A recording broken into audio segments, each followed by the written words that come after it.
Lots of people use alcohol markers in coloring books, or they color stamped images, or maybe they sketch with markers in journals and notebooks. But there's a big world beyond coloring books and stamping. Alcohol markers started as illustration tools for artists. We can paint with markers. This is the art of coloring. I take a fine art approach to coloring with markers and pencils. It's the next step beyond coloring with blending combinations. You could call this advanced blending. So let's take a closer look at the coloring process for the bronze star ornament, part of my vintage trimmings project for advanced Copic marker and colored pencil. We're fairly early in the coloring process here. I've got most of the bottom of the basket colored, and now it's time to start picking out these ornaments one by one. I'm underpainting this bronze star with W6 marker. This arm of the star is pretty deep in there, so it's going to be nice and dark. This is E79, and I'm going over the point of the star here because it kind of dips behind that red ornament, and then filling in the rest of the space with the W6. Now I'm going over the top with a bronze color. This is E99, and it's got a nice warmth to it. It feels like it's a dark member of the gold family, but by itself it's not dark enough, and that's why I had to put the W6 and even the E79 below it. Now let's work on another arm of this star, and I tend to skip around as I'm coloring. I kind of knock out the easy things first, and then I save the harder things for a little bit later.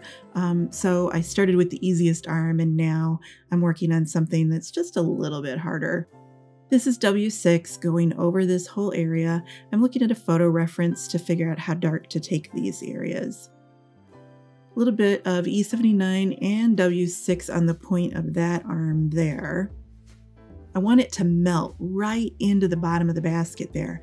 You shouldn't be able to see where the basket stops and the arm starts.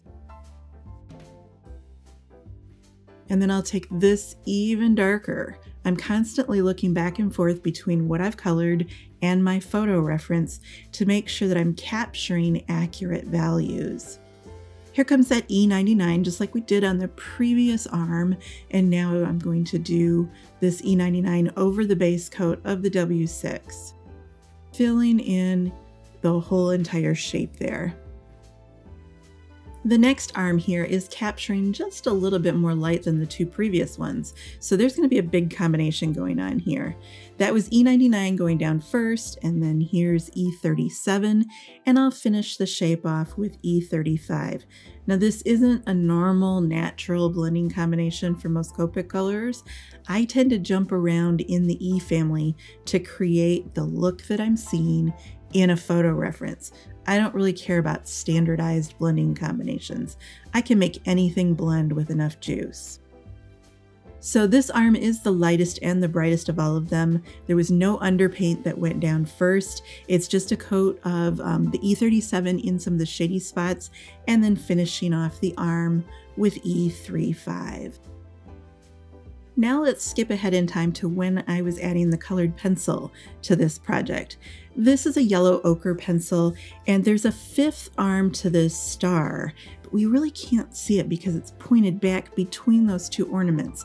It's super dark and deep in there. So I used a little bit of yellow ochre and now some burnt umber, and then even some black eventually to really push that arm into the darkness. I started with a little bit of lamp black there on the point, and now I'm going to start separating these arms because the Copic is pretty similar right here. So I'm going to use the pencil to divide these two. This is lamp black in this area right here, just kind of working up from the bottom, and you can see I've got a whole set of pencils in my hand over here that I'm just kind of working back and forth between. This is cork, and it's very similar to Prismacolor cream or even eggshell, and I'm running it right along the edges of the star where it's capturing light. A little burnt umber to drive that deeper, and then I'll work back with the cork, and I'm kind of looking around the star for the areas where it's picking up lightness or brightness. Here's where I'm coming in with that black because I'm not happy with that arm of the star. You know, I don't always love things the way I do them the first time. Sometimes I have to kind of fiddle with it. I'll even pull out an eraser and lift up that colored pencil and start over again. I need that arm to really disappear back in there. Here's the black again. Now I'm working on this arm. And this is typical. I jump around like this. As I notice things in the photo reference, that's when I will start to add those details. Kind of looking at this arm, I'm going to concentrate on this for a while here. I want to get the dark point and the way there's like a little roll in the metal up here. So I want to get the darkness underneath that roll. Always coloring very, very softly. I prefer to go back in 5 or 6 layers than to press too hard at the beginning and then do it wrong and then I can't erase it. Driving the basket deeper here, making sure that it's nice and dark underneath that star. And as I'm coloring that basket, I'll also sharpen or crisp up the edges to the star, the braid, or the ornaments around it.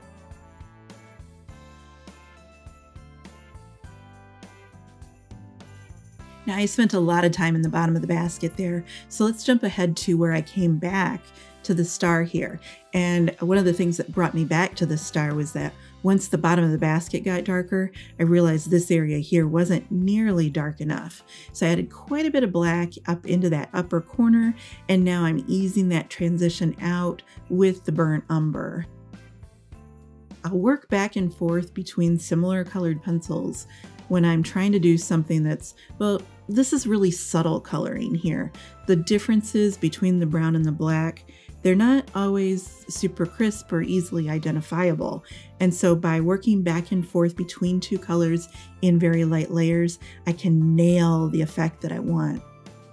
Here I come in with the white all pencil, and that gives me that nice bright highlight along the edge there.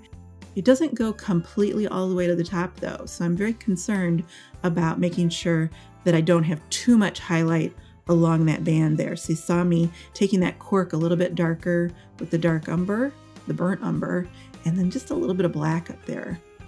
I don't always nail the value on the first try, but that's the nice thing about colored pencils is that you can come back and you can adjust and fiddle with it. I do a lot of fiddling. You'll also notice that I rotate my paper a lot.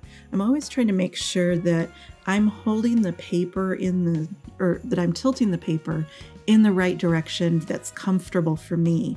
If I were to mount this to the desk, it would be easier to film, but I wouldn't always be drawing lines in a direction that's comfortable. So I want the best quality line work that I can possibly get. So I turn the paper so that I'm constantly pulling that pencil towards the core of my body. And I do the same with markers too.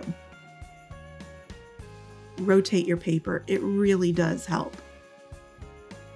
There are all kinds of little tiny pinpoints of light, and you'll see me come back with cork or the white pencil as I did there, and just grab these little highlights when I catch them.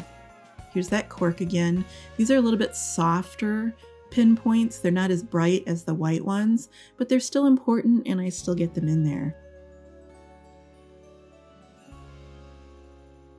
When you see me like bring my pencil in there and then stop all of a sudden, it's because I'm checking my photo reference to make sure that I understand the line that I'm about to draw. And I wanted to understand where that bright highlight went so that I didn't draw it wrong.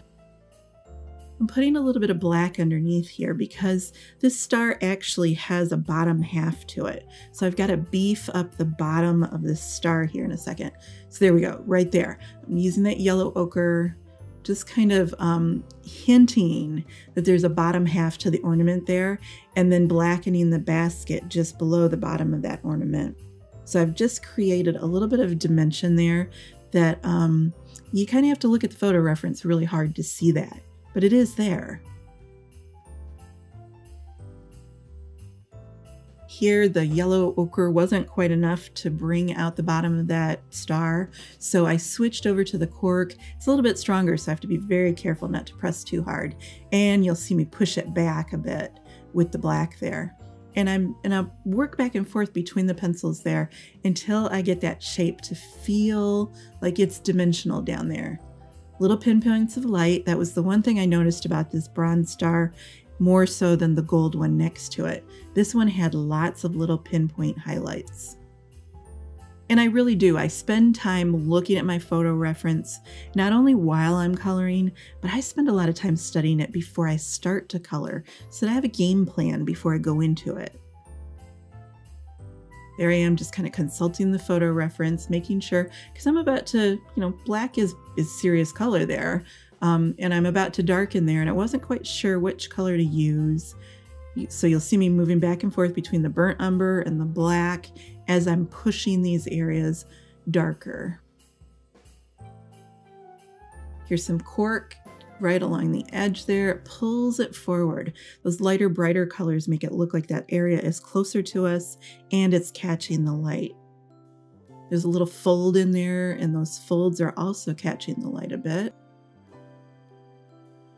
So let's see, in that area, I think I started with black and then I put burnt umber over it, and then there was cork and then more burnt umber and now cork again. I'm just kind of fumbling towards the right color. Here's that burnt umber again. I'm looking at where that cork highlight along the edge there. I want to darken that just a little bit below the highlight. And then there are some folds and texture to the metal right here. So that's why you'll see me kick in a few little strokes, because there's these little subtle folds there. Now this needs to get darkened quite a bit there. That's burnt umber. Little jump. I think I went to go eat lunch there actually. So this is resuming again an hour later, and I do take frequent breaks because your eyes get tired of that amount of focus. There goes the black, pushing that area deeper and darker. And I'm realizing right there, I need that bottom half of the ornament as well, just like we did on the point next to it. Darkening the basket there.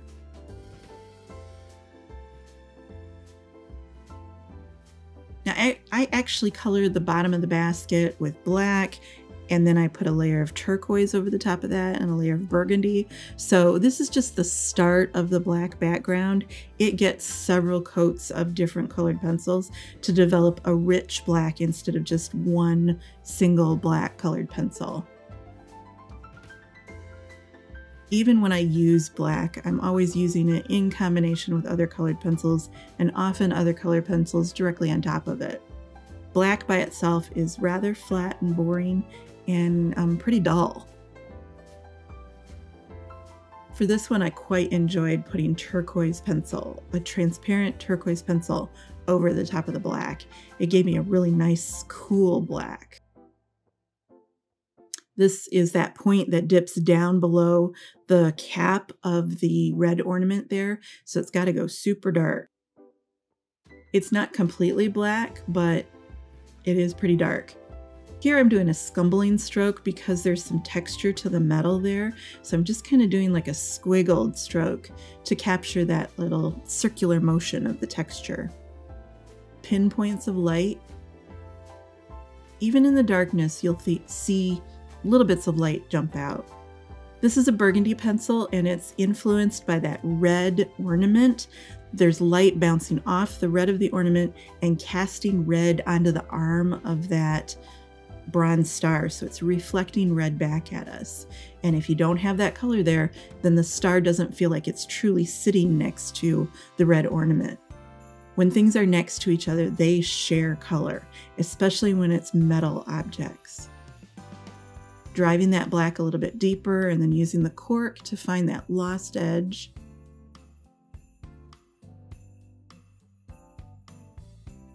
And then finding a lost edge here. It's starting to look a little more three-dimensional now. This pause here is where I was sharpening my cork pencil. Whenever I'm doing these little fine highlight lines, I want to make sure that my pencil is as sharp as possible. So I'm constantly sharpening my pencil. Like within a 10-minute span, I might sharpen a pencil 2 or 3 times. Coming in with that subtle scumbling texture. It's just a little bit like corrosion along the edges of this star. So I don't want everything to look super smooth, so the scumbling really helps. And then I'm just kind of squiggling down there with the cork again. Evaluating what I've done, I need something a little stronger for these pinpoints. So that's the white, just a little dot of it. And strengthening the point. And there you go. We've colored a bronze star ornament using the painterly approach to coloring.